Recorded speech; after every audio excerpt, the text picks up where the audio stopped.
sedang dalam keadaan luar biasa, boleh lambaikan tangannya. Kita mau sama-sama memuji, menyembah Tuhan, sebab bersama-sama kita together, better and stronger. Amin. Amin. Kita sama-sama siapkan hati kita.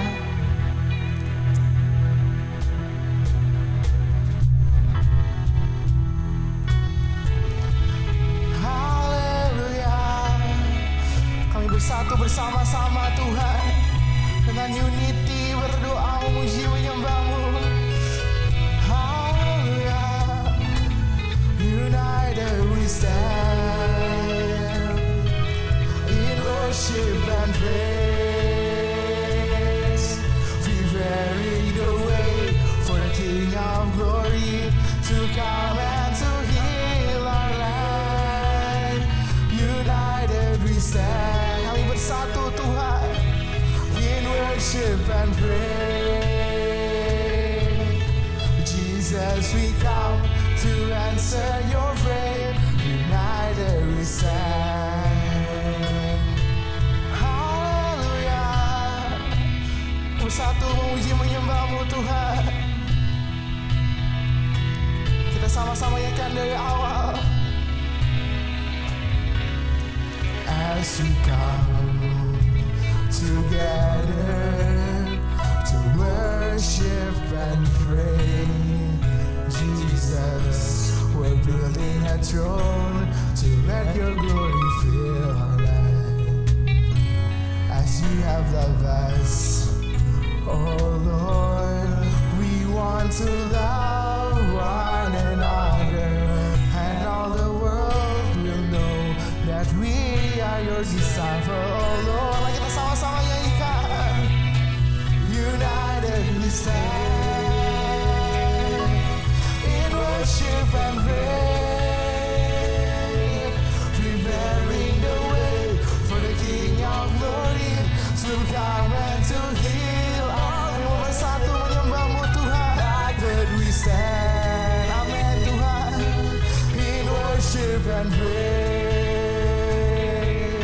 Jesus, we come to answer your prayer. United we stand, united we stand, united we stand. Sab hatimu in worship and pray. Jadikan kami satu Tuhan. Preparing the way for the King of Glory to come and to heal our land. Amen. United we stand in worship and pray. Jesus, we come. Jesus, we come to answer your prayer. United we stand. Lebih lagi mari kita sama-sama nyatakan. United we stand in worship and pray, preparing the way for the King of Glory to come and to heal. Yang pulihkan negeri kami Tuhan. United we stand, worship and pray, worship and pray. Jesus, we come to answer your prayer. United we stand. Jesus, we come. Jesus, we come to answer your prayer. United we stand. Jesus, we come. Jesus, we come to answer your prayer. United we stand. Kita beri kembali bagi Tuhan kita. Tuhan, haleluya. Terima kasih. Kamu lebih lagi memuji dan menyembah Tuhan. Ingin lebih lagi memuji Tuhan. Bersama-sama sukan haleluya. Haleluya. Kita sedang merayakan Natal pada bulan hari ini. Kita sama-sama memuji Dia.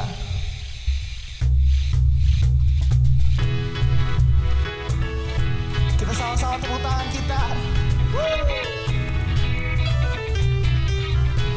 Haleluya. Kita surga bergema. Sama-sama nyanyikan. Kita surga bergema, lahir Raja mulia, damai dan sejahtera turun dalam dunia. Bangsa-bangsa bangkitlah dan bersoraklah serta permaklumkan kabar ajaib, kita surga bergema, lahir Raja mulia. Kita sama-sama tepuk tangan. Yang di surga disembah, disembah Kristus Raja yang bahkan lahir dalam dunia, dan Maria bundanya dalam daging dikenal, firman Allah yang kekal dalam anak yang kecil, nyatalah Immanuel, kita surga bergema, lahir Raja mulia. Haleluya. Saya lagi sama-sama nyanyikan. Raja damai yang besar, surya hidup yang benar, menyembuhkan dunia di naungan saya. Sama-sama katakan, kau mau dikenal dan bersama serta melakukan kabar baik, lahir Kristus sang ajaib, kita surga bergema, lahir Raja mulia. Haleluya. Kalau lagi memuji Tuhan, amin.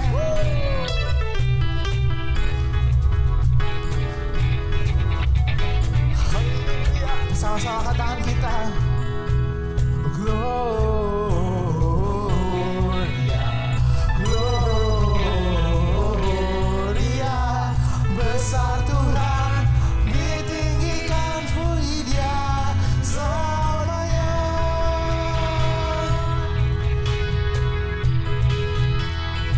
Bersama-sama tepuk tangan.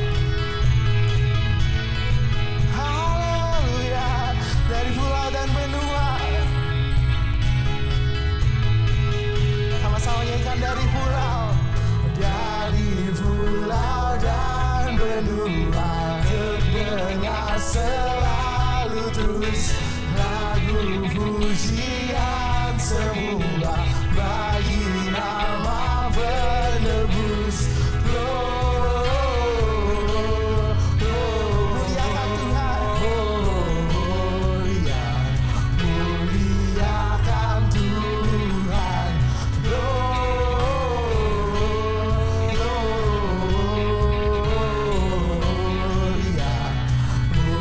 muliakan Tuhan. Sama-sama nyanyikan tinggi-tinggi dalam surga,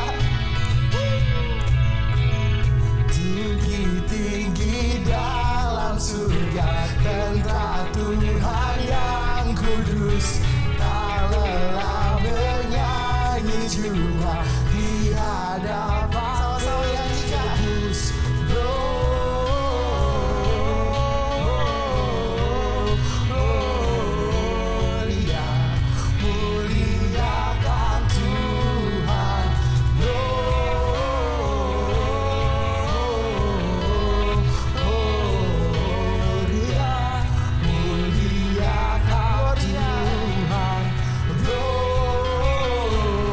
muliakan Tuhan, Gloria, muliakan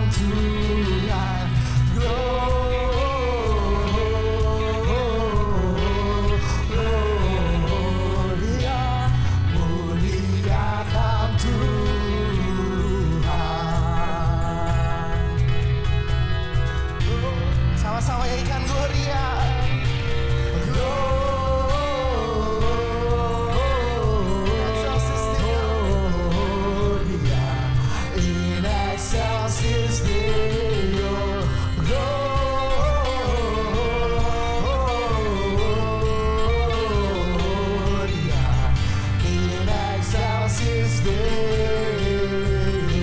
excelsis Deo, in excelsis Deo.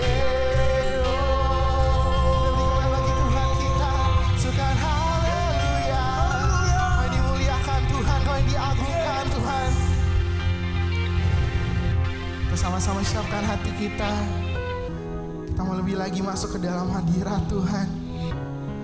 Pada bulan Natal ini, kita mengenang kelahiran Juru Selamat kita, Raja Damai. Amen. Telah menyelamatkan kami, yang menyelamatkan seluruh kami. Yes, Lord. Terima kasih Tuhan, terima kasih. Ya Ralaba, ya Ralaba, Jesus. Sama-sama nyanyikan dari awal. Oh Yesusku, Yesusku, Engkaulah Raja Damai, Damai, Kau turun ke dunia,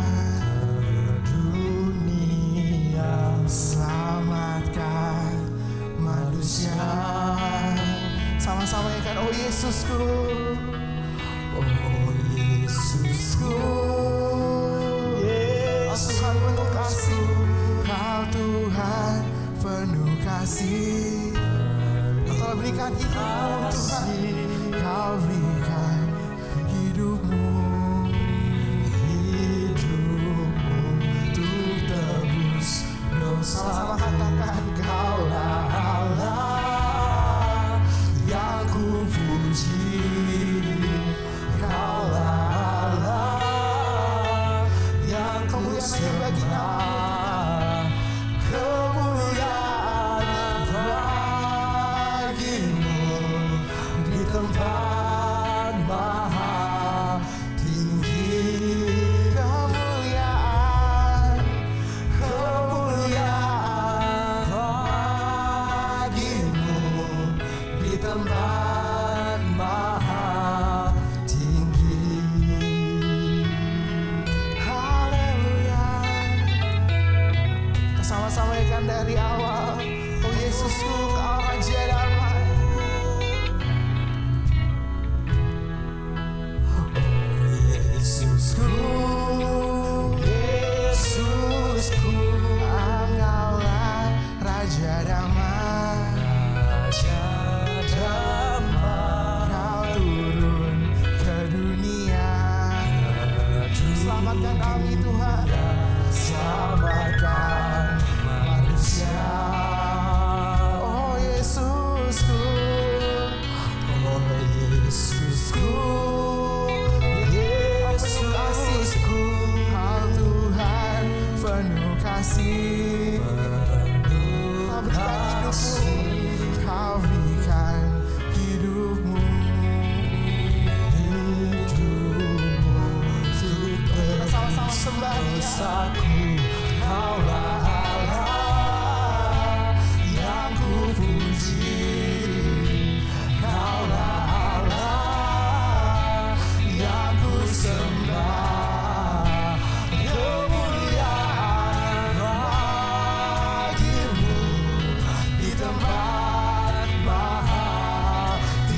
kita sama-sama nyatakan.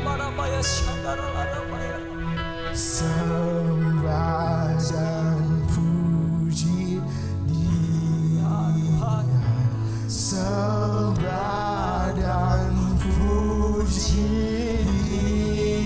Dia, sembah dan puji Dia, Sang Raja. Sembah dan puji, sembah dan puji. Dengan hatimu mari kita sembah Dia, kita sembah Raja di atas segala raja. Jesus, sembah dan puji Dia, Sang Raja.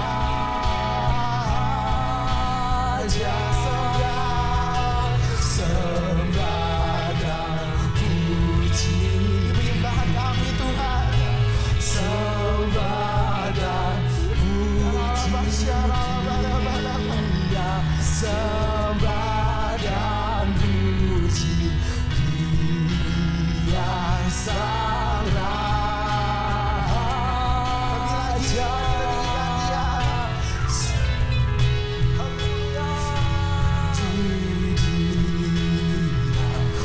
Sembah dan puji Dia, sembah dan puji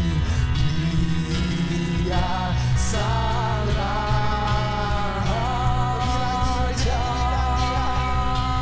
Sembah puji Dia, sembah dan puji Dia, sembah dan puji Dia, Sang Raja.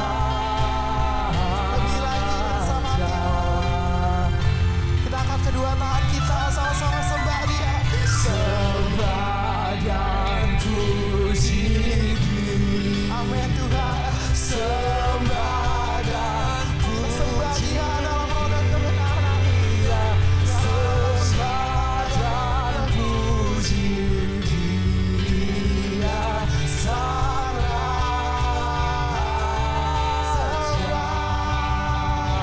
Sembah dan puji Dia, sembah dan puji Dia, sembah dan puji Dia, Sang Raja.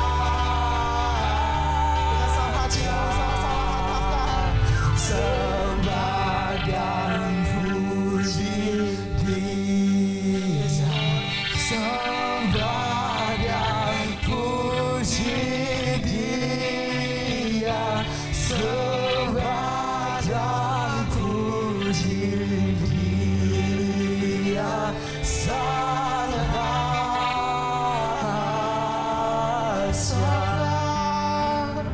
sembah dan puji Dia, Sang Raja. Sembah dan puji Dia, sembah dan puji Dia, sembah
Tuhan Allah hidup. Percaya sama-sama katakan amin.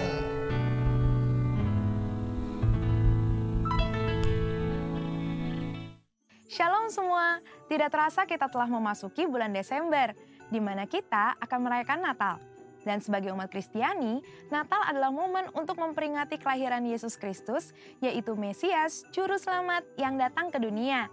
Bahkan kegembiraan Natal juga turut dirayakan hampir di seluruh dunia, tidak peduli apakah mereka percaya atau tidak kepada Yesus.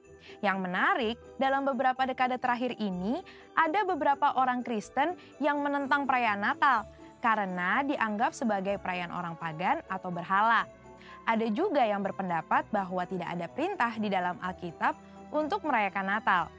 Maka dari itu, mari kita memahami bersama arti dan esensi dari perayaan Natal yang sebenarnya. Kata Natal sendiri berasal dari bahasa Latin natalis yang artinya lahir atau kelahiran. Dan di dalam bahasa Inggris, kata Christmas berasal dari bahasa Inggris kuno, yaitu Christmasmasse atau Christmas, yang artinya penderitaan Kristus, di mana penderitaannya dimulai saat dia datang dan lahir menjadi manusia. Hal ini menunjukkan bahwa memang Natal selalu berkaitan dengan kelahiran Yesus Kristus ke dunia sebagai manusia. Beberapa orang Kristen yang menolak perayaan Natal berpendapat bahwa Natal adalah perayaan pagan yang dimulai pada tahun 274 Masehi oleh orang-orang Romawi untuk menghormati matahari dan Saturnus pada titik balik matahari di musim dingin yang umumnya jatuh pada tanggal 25 Desember. Namun, saat Kaisar Konstantinus Agung menjadi Kristen, festival Romawi ini diubah menjadi perayaan kelahiran Yesus, di mana fokus penyembahan yang tadinya kepada matahari menjadi kepada Tuhan, yaitu Sang Surya kebenaran dan Sang Surya pagi dari tempat tinggi, seperti tertulis dalam Maleakhi 3 ayat 2, Mazmur 84 ayat 2, dan Lukas 1 ayat 78. Mengganti hari raya matahari menjadi hari kelahiran Yesus Kristus bukanlah penyembahan berhala. Mengenai tanggal 25 Desember sebagai hari Natal, ini adalah tanggal yang paling banyak digunakan untuk perayaan Natal gereja-gereja. Namun, ada beberapa denominasi yang merayakannya pada tanggal lain, biasanya antara awal Desember hingga Januari. Hal ini terjadi karena sulit untuk menentukan tahun, bulan, dan tanggal yang pasti kapan Yesus dilahirkan. Namun, satu hal yang pasti, Yesus benar-benar pernah dilahirkan. Gereja sendiri sudah memperingati kelahiran Yesus semenjak awal abad pertama dan kedua, sebagaimana dicatat oleh para pemimpin gereja setelah era para rasul. Artinya, ibadah Natal memperingati kelahiran Yesus justru jauh lebih dulu dari perayaan matahari atau Saturnus bangsa Romawi di abad ketiga. Pada tanggal 25 Desember 350 Masehi, Uskup Julius I dari Roma memutuskan untuk mengadakan ibadah Natal memperingati kelahiran Yesus dengan maksud menandingi festival matahari atau Saturnus Romawi.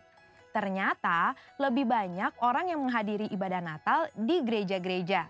Semenjak itu, secara tradisi, orang Kristiani merayakan Natal pada tanggal 25 Desember. Melihat catatan-catatan para petinggi gereja tentang perayaan kelahiran Yesus, maka perayaan Natal pada 25 Desember bukanlah upaya kristenisasi dari festival matahari orang-orang non-Kristen. Malah mungkin sebaliknya, festival matahari adalah upaya romanisasi hari Natal. Selain itu, pendapat bahwa tidak ada perintah di dalam Alkitab untuk merayakan Natal adalah pendapat yang tidak tepat. Karena secara esensial, justru merayakan Natal adalah hal yang alkitabiah. Merayakan dan menceritakan kelahiran Yesus hingga kenaikannya harus dilakukan gereja untuk memuridkan jemaat dan memberitakan Injil Kristus, yang artinya kita sedang memberitakan firman Allah, memuliakan dan melaksanakan misi Allah. Menurut Lukas pasal 1 dan 2, ada 7 fokus Natal yang harus kita pahami. Yang pertama adalah pada kekudusan dan ketaatan, bahwa Tuhan memberikan perkenanan kepada mereka yang hidupnya benar dan tak bercacat di hadapannya. Fokus kedua adalah pada Roh Kudus, di mana urapan dan pencurahan Roh Kuduslah yang memungkinkan umat Tuhan menerima dan melakukan perbuatan baik, besar, dan ajaib. Fokus yang ketiga adalah pada mujizat dan tanda-tanda ajaib, di mana Tuhan membuktikan bahwa Ia sanggup melakukan hal-hal ajaib melampaui akal manusia. Fokus keempat kepada pujian dan penyembahan, bahwa kehadiran Allah di dalam hidup kita harus diresponi dengan penyembahan dan penyerahan diri. Fokus yang kelima adalah pada keselamatan bagi semua bangsa, di mana kedatangan Yesus Kristus adalah bagian dari rencana keselamatan Allah bagi dunia. Fokus yang keenam yaitu pada Bapa di surga yang setia pada setiap janji yang Ia buat dengan manusia. Dan yang ketujuh, fokus kepada Kristus, bahwa fakta Tuhan hadir dalam hidup kita adalah hal yang terindah karena Tuhan tidak meninggalkan kita, ada di antara kita, dan senantiasa hadir di dalam hidup kita. Merayakan Natal di tengah pandemi COVID-19 juga pastinya akan terasa sangat berbeda. Namun ketika kita betul-betul memahami 7 fokus yang terdapat di dalam Lukas 1 dan 2, kita akan mengerti esensi Natal yang sebenarnya, yaitu merayakan Natal dengan kesederhanaan seperti yang dicontohkan Yesus pada saat Ia lahir. Bahkan Alkitab menentang perayaan Natal yang berlebihan dan mengingatkan kita untuk terus berbagi seperti Kristus yang telah membagi hidupnya dengan kita. Percayalah bahwa terang Kristus tetap ada di dalam hidup kita, sehingga kita dapat menjalani kehidupan bersamanya. Biarlah sukacita Natal dapat kita peroleh saat kita merayakan Kristus dan kehadirannya, bahkan di tengah pandemi ini. Mari kita tetap merayakan lahirnya Yesus, Sang Mesias. Saudara, untuk penjelasan lebih lanjutnya dari tim teologi kami mengenai perayaan Natal, ornamen Natal, dan lain sebagainya, jangan lupa buka link yang ada di atas atau scan barcode yang tersedia. Selamat Hari Natal, Tuhan Yesus memberkati. Apa yang dimaksudkan dengan Pentakosta ketiga? Api Pentakosta menyala, api Pentakosta menyala, api, api, api, api, api, api Pentakosta ketiga. 1. Pentakosta ketiga adalah pencurahan Roh Kudus yang dahsyat di zaman now melebihi yang terjadi di Azusa Street. 2. Pentakosta ketiga akan mengakibatkan penuaian jiwa yang terbesar dan yang terakhir sebelum Tuhan Yesus datang kembali. 3. Pentakosta ketiga akan membangkitkan generasi Yeremia, yaitu anak-anak muda yang dipenuhi Roh Kudus, cinta mati-matian kepada Tuhan Yesus, tidak kompromi terhadap dosa, dan akan bergerak untuk memenangkan jiwa. 4. Pentakosta ketiga lahir di Indonesia dan bergerak ke bangsa-bangsa. Gerakan ini dari timur ke barat dan akan kembali ke Yerusalem. 5. Pentakosta ketiga akan memberikan kuasa untuk menyelesaikan amanat agung, dan setelah itu Tuhan Yesus datang kembali. Api Pentakosta menyala, api Pentakosta menyala, api, api, api, api, api, api Pentakosta ketiga, api Pentakosta ketiga.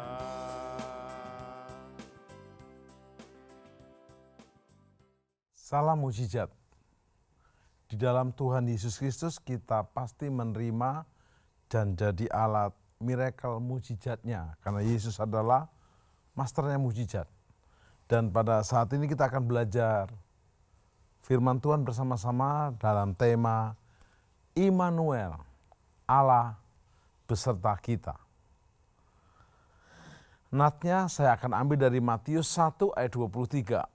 Sesungguhnya anak darah itu akan mengandung dan melahirkan seorang anak laki-laki, dan mereka akan menamakan dia Immanuel, yang berarti Allah menyertai kita. Ini adalah ucapan malaikat Gabriel kepada Maria.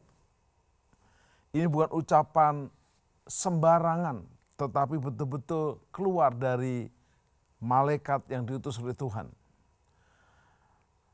Mereka akan menamakan dia Immanuel. Memang hari-hari ini banyak orang pakai nama baptis, nama lahir Immanuel. Tapi yang di sini adalah hanya Immanuel yang berarti Allah menyertai kita. Bapak Ibu, kalau saya beserta dengan presiden, lalu saya terbang ke luar negeri, melakukan beberapa kegiatan bersama disertai presiden, pasti ceritanya beda. Karena kemuliaan dan otoritas presiden itu juga menyertai saya. Tidak mungkin kalau presiden masuk ke negara tertentu tidak disambut, tidak dijamin. Nah, kalau saya ikut rombongan itu, presiden menyertai saya, ceritanya berbeda. Tapi kalau, mohon maaf, ketua RT yang menyertai saya juga disertai, tapi beda kapasitas, tanpa mengurangi rasa hormat kepada ketua yang di bawahnya. Tapi Immanuel yang berarti Allah menyertai ini sangat-sangat powerful. Karena Allah yang menyertai kita itu Allah pencipta alam semesta. Allah yang empunya alam semesta. Allah yang empunya surga mulia yang kekal selama-lamanya. Ternyata kata ayat ini juga sudah dinubuatkan 700-800 tahun sebelum terjadi oleh Nabi Yesaya dalam Yesaya 7 ayat 14. Inilah kehebatan Alkitab. Alkitab ditulis oleh 40 orang kurang lebih. Dalam jangka waktu 1400 tahun. Isinya sama. Tadi yang kita baca ternyata ada di Yesaya 7 ayat 14. Saya bacakan. Sebab itu Tuhan sendirilah yang akan memberikan kepadamu suatu pertanda. Sesungguhnya seorang perempuan muda mengandung dan akan melahirkan seorang anak laki-laki. Dan ia akan menamakan dia Immanuel. 700-800 tahun sebelum Yesus lahir sudah dinubuatkan dan digenapi. Dan ada banyak nubuatan-nubuatan tentang Yesus dilahirkan di Bethlehem. Menurut Mika 5 ayat 1. Hai Bethlehem yang kecil. Semuanya dinubuatkan begitu powerful. Hari-hari ini kita akan belajar bahwa Anda kalau memilih Yesus menjadi juru selamat dan Tuhanmu, engkau bertobat dan engkau menjadikan Yesus Tuhan dan juru selamatmu, engkau akan disertai oleh Immanuel yang artinya Allah beserta Anda, beserta saya. Kita naikkan pujian ini sehingga Immanuel ini menjadi rema buat kita. Nyanyikan bersama-sama. Sekalipun suara Anda sumbang kelas level seperti saya, kelas level kamar mandi, tapi Tuhan lihat hati kita. Immanuel, Immanuel, namanya disebut Immanuel. Allah serta dengan kita.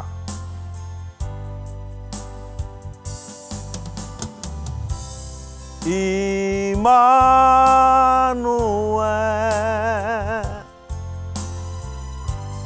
Immanuel,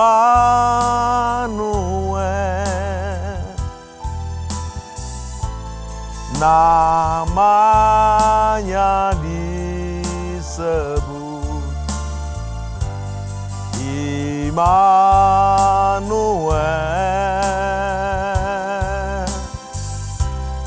Allah serta dengan kita, namanya disebut Immanuel. Bersama-sama Immanuel,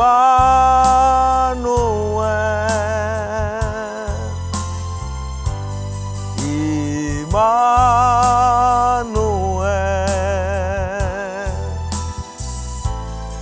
namanya disebut.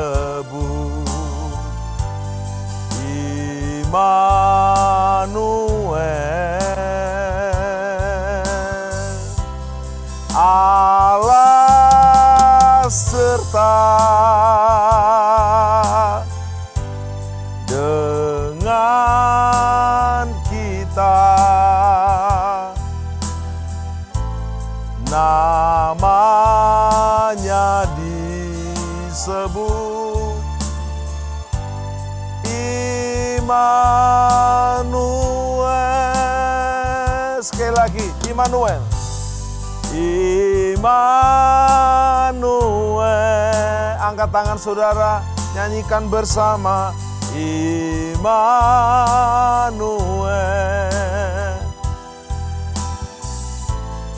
Namanya disebut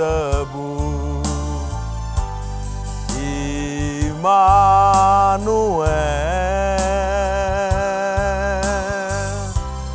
Allah serta dengan kita, namanya disebut Immanuel.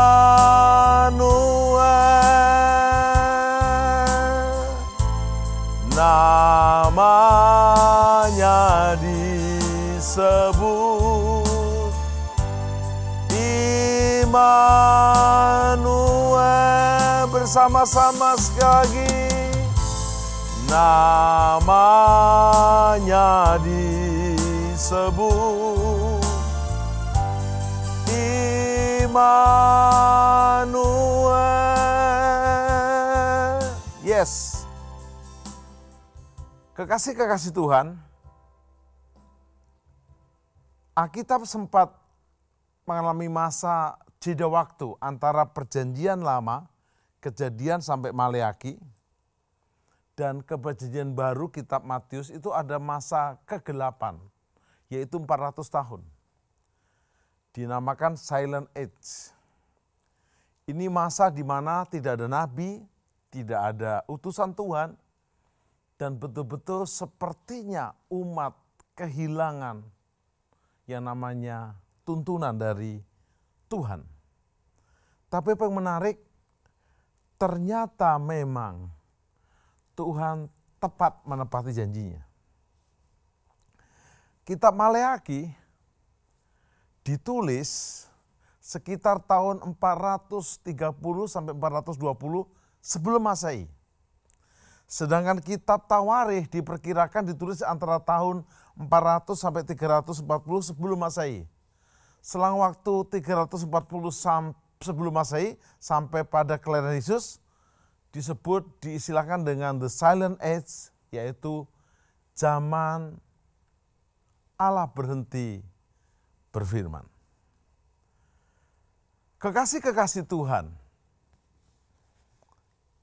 arti Immanuel ini disampaikan oleh malaikat Gabriel kepada Maria, diambil dari janji Tuhan, nubuatan Tuhan di Yesaya. 700-800 tahun sebelumnya. Dan apa yang menarik, ternyata itu berlaku sampai hari ini, seumur hidup kita dan selama-lamanya. Sewaktu ada syarat. Anda bertobat, Anda mengundang Yesus masuk dalam hatimu, dan kau menjadikan Yesus juru selamat dan Tuhanmu. Kitab tertua Perjanjian Baru diperkirakan adalah Injil Markus. Ditulis sekitar tahun 40 Masehi. Jadi perkiraan selang waktu penulisan antara PL Perjanjian Lama dan PB Perjanjian Baru adalah 380 tahun, dibulatkan 400 tahun. Hampir 4 abad. Nah, di antara nubuat Maleaki ada kedatangan Kristus seringkali digambarkan seperti sunyi. Tetapi apa yang menarik, digambarkan sunyi tetapi pada kenyataannya sangat padat dengan aktivitas dan karya-karya yang luar biasa. Tidak ada surat-surat Nabi yang ada dalam Alkitab muncul di Yesaya pada abad-abad tertentu itu. Selama 400 tahun itu, perjanjian lama sudah dianggap selesai. Tetapi berbagai peristiwa terjadi untuk memberikan orang-orang Yahudi kesempatan untuk menyesuaikan ideologinya yang tidak sesuai dengan Kristus. Era ini seperti diatur oleh Tuhan sendiri untuk mempersiapkan jalan bagi kedatangan Kristus sebagai Juru Selamat dan Tuhan. Kekasih-kekasih Tuhan, seolah-olah secara tiba-tiba firman Allah datang kepada Maria, kepada Imam Sakaria, kepada para gembala di Efrata, di Bethlehem, kepada para Majus. Dan seringkali kita membaca dalam Injil bagaimana respon masing-masing tokoh berbeda-beda. Mereka berbeda-beda jenis kelamin, berbeda-beda respon, tapi yang menarik mereka menyambut. Hari-hari ini mungkin Anda berbeda jenis kelamin, berbeda suku, kelas, sosial, bangsa, dan bahasa. Tapi respon kita harus tepat. Apa yang terjadi Bapak Ibu Saudara? Immanuel itu tidak otomatis datang kepada kita. Tidak langsung menyertai kita dengan tiba-tiba. Ada bagian Tuhan, ada bagian kita. Setelah terbebas dari bangsa Mesir, ada masa damai, lalu berabad setelahnya Israel dijajah kembali hampir 4 abad dalam tekanan penjajahan. Yang berbeda-beda hal tersebut membentuk mental dan penyesuaian tersendiri bagi bangsa Israel ini. Selalu polanya sama, Israel berseru dan Tuhan mendengar. Israel alpa dan terpleset, lalu belok kiri kanan, meleset, menyimpang, dijajah kembali. Berseru Tuhan tolong lagi, dijajah kembali. Contoh kasus ketika zaman Roma. Yesus lahir dan Yesus melayani pada zaman Roma. Ada kaum Herodian dan kaum Selot. Kaum Herodian berisi orang Yahudi yang membela mati-matian Kaisar Roma. Sedang kaum Selot menolak mati-matian apapun bentuk penjajahan dan siapapun yang menjajah. Mereka siap tempur untuk merdeka. Keadaan ketika itu seolah-olah Allah tidak hadir mendampingi orang-orang Israel. Seolah-olah Allah membiarkan umatnya kocar-kacir, terpencar-pencar seperti anak ayam yang ditinggalkan oleh induknya. Silent age atau dikatakan masa kegelapan ini sebenarnya juga ada di setiap musim kehidupan kita. Seolah-olah blank. Era pandemi ini juga kita rasa seolah-olah blank. Ada yang sudah bosen 6 bulan di rumah terus-menerus 7 bulan. Sampai bulan keberapa. Dengar. Ketika pergumulan hidup bising hilir mudik menghampiri, bertubi-tubi datang tanpa permisi, ingat, ada janji bahwa Immanuel itu ada, akan menyertai kita. Masa hening dan diam ini seperti masa dalam pergumulan yang hebat dalam kehidupan. Seolah-olah Tuhan tidak bersama kita. Ini seperti bagian proses waktu Yesus harus berteriak di kayu salib, Eli, Eli lama sabachthani. Kira-kira seperti itu. Air mata, keputusasaan, harapan, ketidakberdayaan bercampur menjadi satu dengan doa-doa yang kadang kita juga sudah jenuh memanjatkannya. Tapi tentu berbeda dengan doa Yesus. Yesus berdoa, Eli, Eli, tapi dia tahu dia harus menyerahkan rohnya kepada Tuhan. Ingat, Yesus mati bukan karena disalib, kehabisan darah bukan, menyerahkan rohnya. Dan dia tahu dia akan bangkit lagi. Saudara harus ingat, Anda mungkin mengalami masa-masa kegelapan yang paling gelap, sunyi, senyap, seperti dikubur. Siap-siap, seperti Yunus dilempar ke laut, dia merasa udah mati. Selesai. Tapi hari ketiga, dikeluarkan dari ikan dan dia seperti mengalami kebangkitan, seperti Kristus dibangkitkan. Kekasih-kekasih Tuhan, respon atas jawaban doa dalam penantian yang sangat lama itu harus kita responi dengan respon yang positif. Kita tidak bisa merubah kejadian. Kita tidak bisa merubah peristiwa. Tapi kita bisa merubah respon kita. Ada kejadian yang sama, respon berbeda, hasilnya berbeda. Seorang bapak di PHK. Responnya negatif. Putus asa, menyerah. Sampai di rumah dimarahi istrinya, langsung stroke. Dengar para istri, kalau suamimu stroke yang dorong juga kamu. Jangan dimarahi, jangan ditegur. Kasih semangat, enggak apa-apa di PHK. Kau suamiku yang hebat, kau bisa cari pekerjaan baru. Bahkan kau bisa buat perusahaan sendiri. Nah, jadi suaminya bangkit. Kalau suami sudah tidak merasa dihargai di rumah, tidak dihargai oleh istri dan anak-anak, selesai sudah. Kita dapat melihat bagaimana terkejutnya Maria dan Zakaria ketika firman Allah datang kepada mereka. Maria merespon dengan penuh keyakinan dan penuh kepasrahan meski masih meraba-raba dalam ketidaktahuan apa yang maksud daripada firman yang datang kepadanya.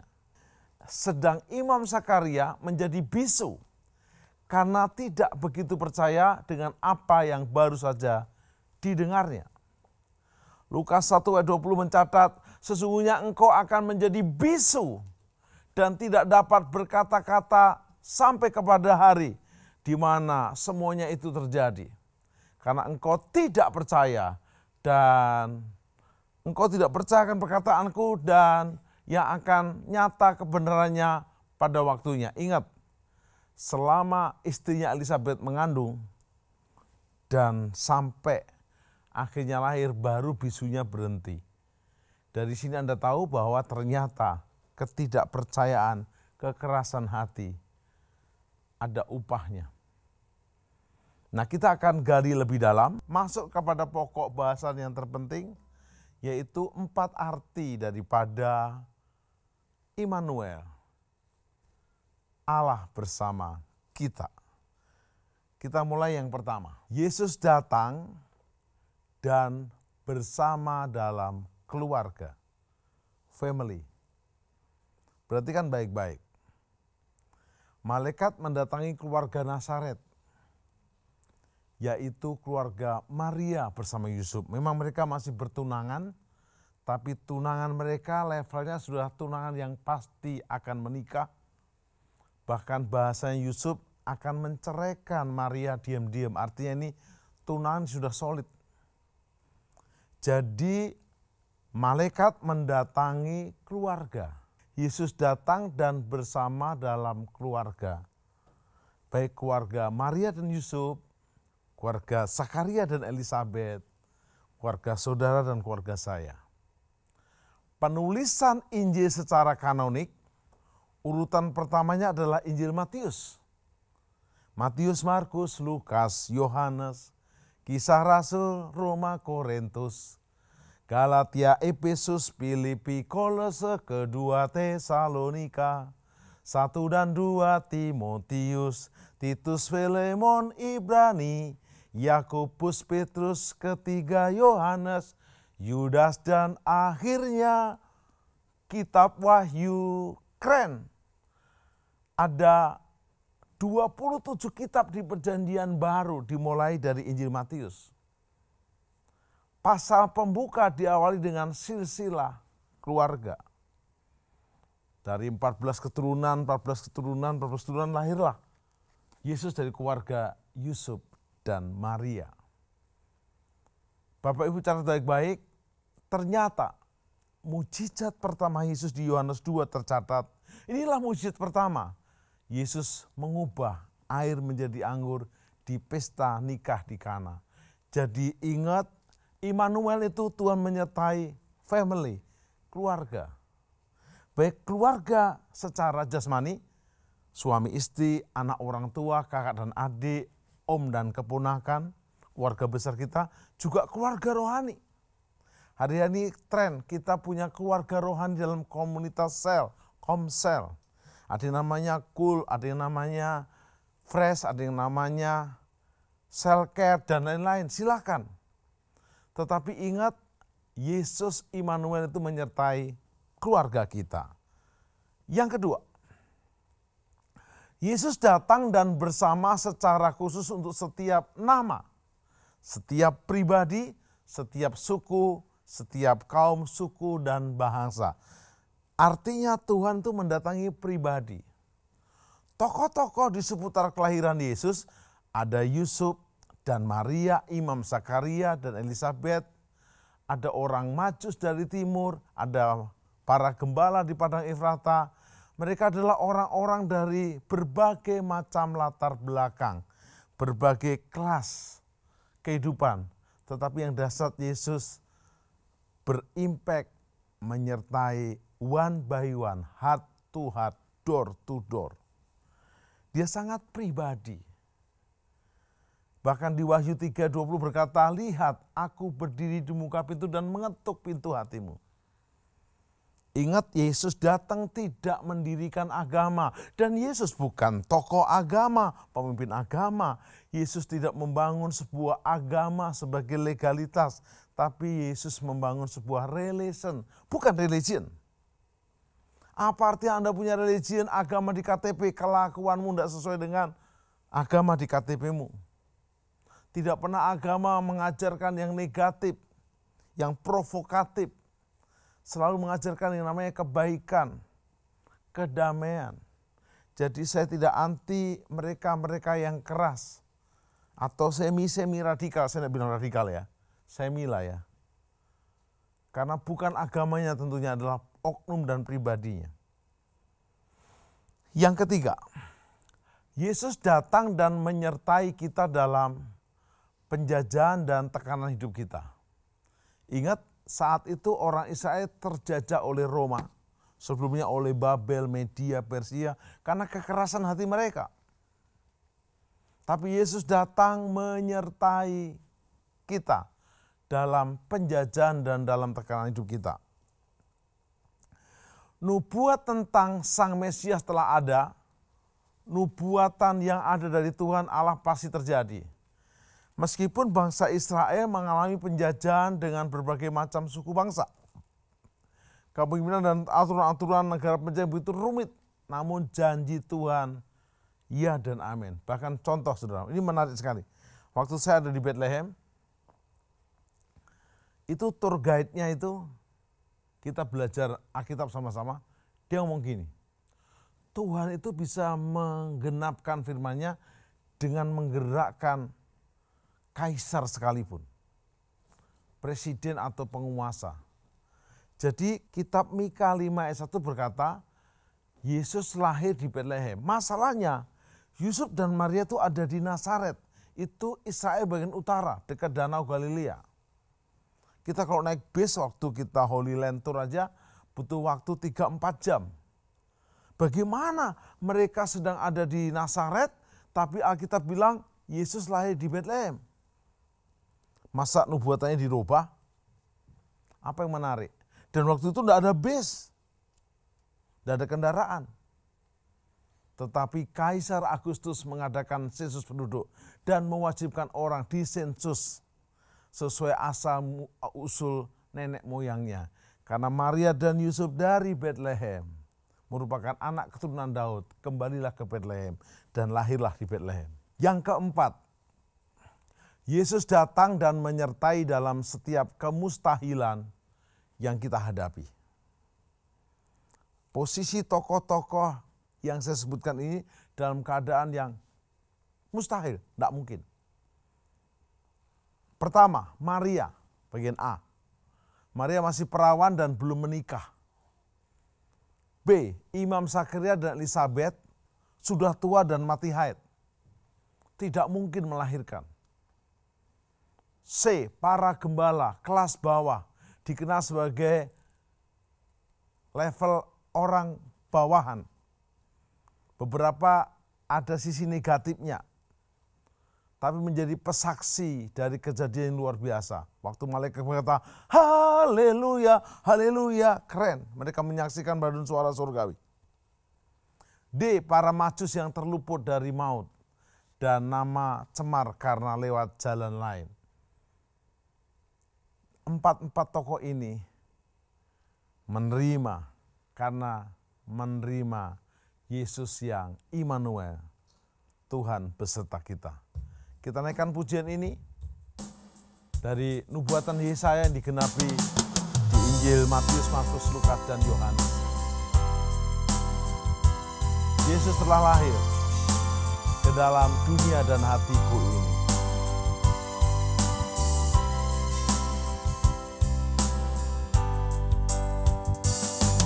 Yesus telah lahir ke dalam dunia ini, lambang pemerintahan berada di bahunya. Namanya penasehat ajaib, Allah yang perkasa, Bapa yang kekal, Raja damai. Semua manusia pujilah dan sembah Dia. Glory bagi Dia.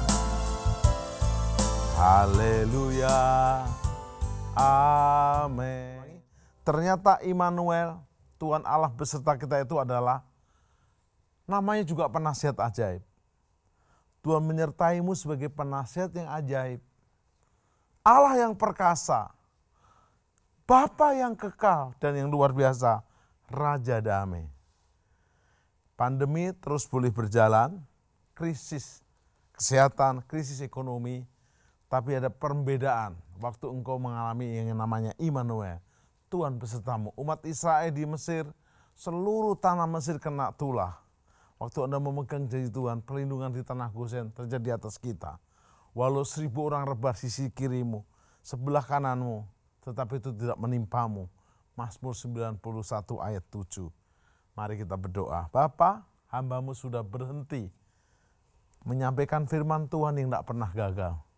Tapi Roh Kudus Kau terus berkata-kata kepada umat-Mu baik di program TV ini, di media apapun, supaya firman-Mu itu boleh menjamah, mengubah, dan memulihkan serta menyembuhkan. Sehingga kadang kami tertekan, terjajah, terjepit, mengalami pandemi, tapi kami mengalami Immanuel, Tuhan beserta kami. Pribadi, keluarga, komunitas, kota, dan bangsa. Dalam berkat Bapa Surgawi, Tuhan Yesus dan Roh Kudus, Allah Tritunggal yang Esa. Amin. Deklarasi iman Mazmur 91, dalam lindungan Allah. Orang yang duduk dalam lindungan yang maha tinggi dan bermalam dalam naungan yang maha kuasa akan berkata kepada Tuhan, tempat perlindunganku dan kubu pertahananku, Allahku yang kupercayai. Sungguh, Dialah yang akan melepaskan engkau dari jerat penangkap burung, dari penyakit sampar yang busuk. Dengan kepaknya Ia akan menudungi engkau, di bawah sayapnya engkau akan berlindung. Kesetiaannya ialah perisai dan pagar tembok.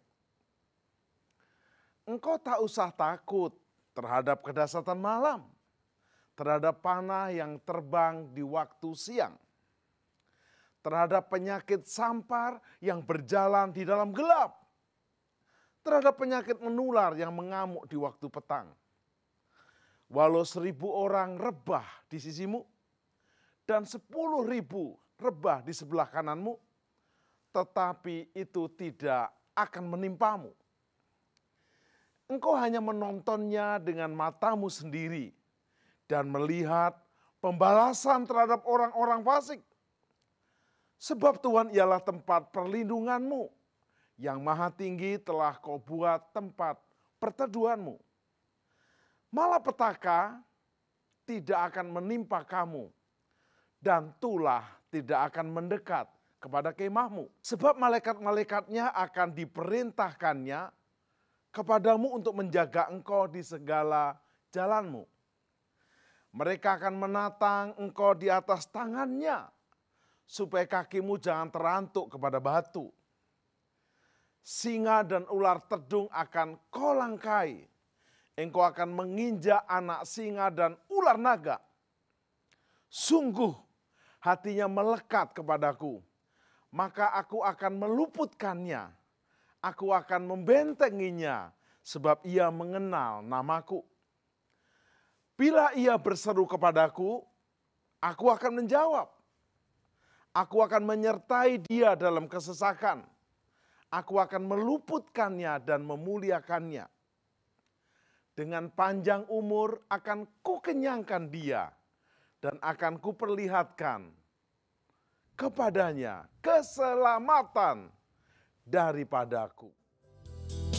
Lagu Mazmur 91, dalam lindungan Allah.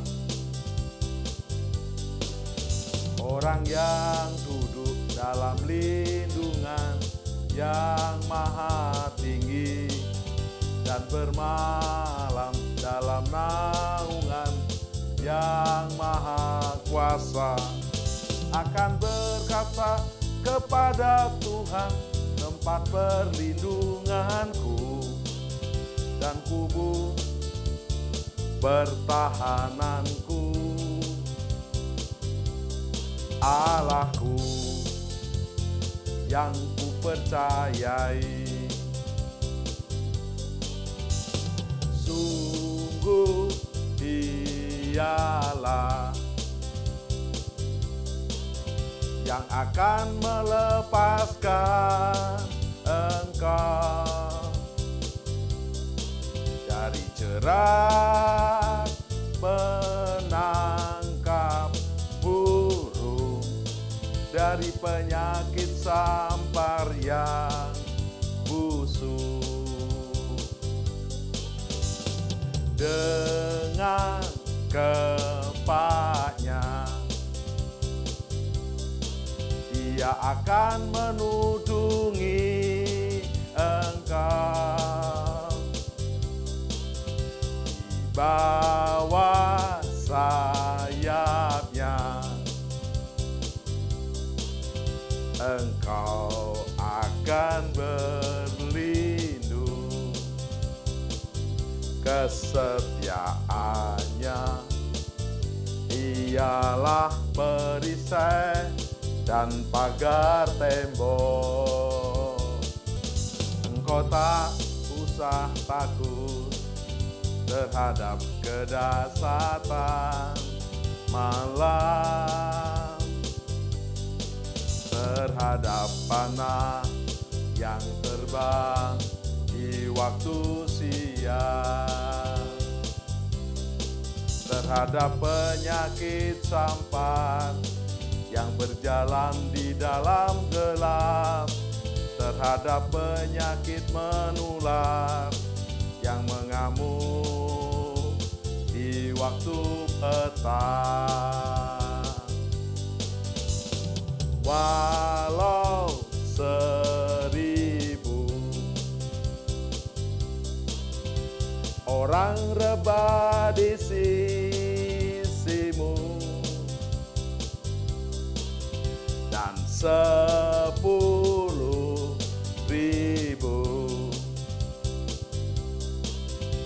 di sebelah kananmu, tetapi itu tidak akan menimpamu. Engkau hanya menontonnya dengan matamu sendiri, dan melihat pembalasan terhadap orang-orang fasik, sebab Tuhan Dialah tempat perlindunganmu, yang maha tinggi telah kau buat tempat perteduhanmu.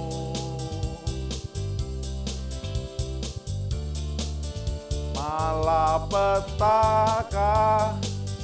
tidak akan menimpa kamu.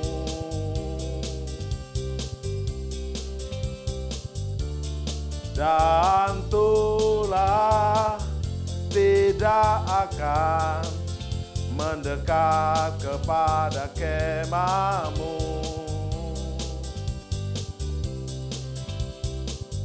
Sebab malaikat-malaikatnya akan diperintahkannya kepadamu untuk menjaga engkau di segala jalanmu. Mereka akan menatang engkau di atas tangannya, supaya kakimu jangan terantuk kepada batu. Singa dan ular teduh akan kau langkahi, engkau akan menginjak anak singa dan ular naga. Sungguh hatinya melekat kepadaku, maka aku akan meluputkannya. Aku akan membentenginya, sebab ia mengenal namaku. Bila ia berseru kepadaku, aku akan menjawab. Aku akan menyertai dia dalam kesesakan. Aku akan meluputkannya dan memuliakannya. Dengan panjang umur akan ku kenyangkan dia, dan akan ku perlihatkan kepadanya keselamatan daripada